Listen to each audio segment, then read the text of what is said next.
DOS games. I need to talk about DOS games. Aha! Perfect.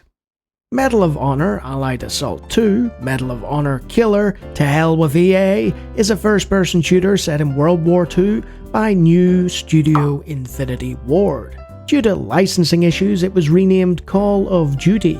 Despite featuring the same engine, same composer, same art team, same animator, same engineers, a large chunk of the same designers as Medal of Honor Allied Assault, and even the same IT support guy. So Infinity Ward was 2015 incorporated with a different name badge. They just swapped EA for Activision. As well as taking key personnel from their former group, they brought in a bunch of seasoned map editors who knew the id Tech inside and out, and worshipped at the altar of Romero and Carmack, after making a load of Doom and Quake engine games and expansions. By 2003, Infinity Ward had Half-Life, Return to Castle Wolfenstein, and Medal of Honor to mash together into one amazing cinematic experience, and they had the tools and people to make it happen. The end product is basically a reboot of the latter series, but with more of an emphasis on scripting and team elements. Instead of a single soldier doing the impossible, you play as Private Martin for the Americans, Sergeant Evans for the British, and Corporal Voronin for the Soviets. While on the other side you play... okay then. Don't be thrown off by the game's title and legacy. This is Medal of Honor by any other name. So you've got health kits instead of the brave ability to hide behind a wall and magically heal. You can actually save the game instead of relying on checkpoints. And there are periods where the map opens up and you're not on a constantly scripted roller coaster ride with a gun attached. Private Martin is your starter and has to pass complex tasks like being able to look at things and being able to shoot a gun. So you'd think he's not expected to manage anything beyond following his unit and obeying his orders, right? You'll soon figure out otherwise, and by the standards of modern shooters, it's borderline impossible on the higher difficulty levels. You soon discover that the squad implementation, while novel for the time, only serves to occasionally distract the enemy from killing you. If all your teammates get mowed down, and they will, others will eventually spawn in their place.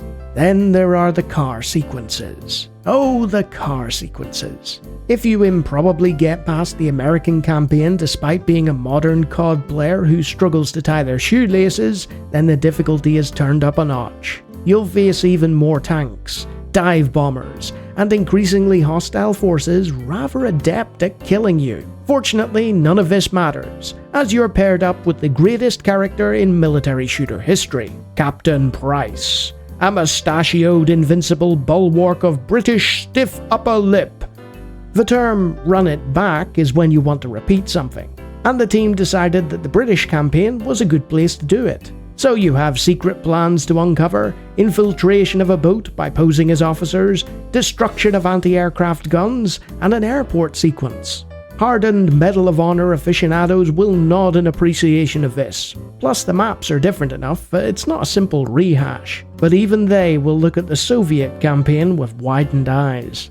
It's time for Enemy at the Gates, the video game. Stalin has issued Order 227. If you retreat without orders in hand to do so, you're executed on the spot by your friendly local commissars. So you press forward through the German bombings and are given a clip of ammo, but no gun.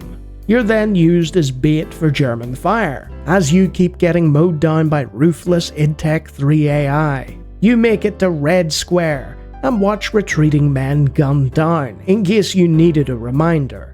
So you charge across the square into enemy fire. It's a brutal and memorable action sequence that sticks in my memory to this day, and reflects the 8 to 11 million soldiers who died for the Soviet Union. None of this power fantasy nonsense, no heroics or patriotism, just a scared soldier forced into a seemingly impossible situation at gunpoint, as he watches the bodies of his comrades drop.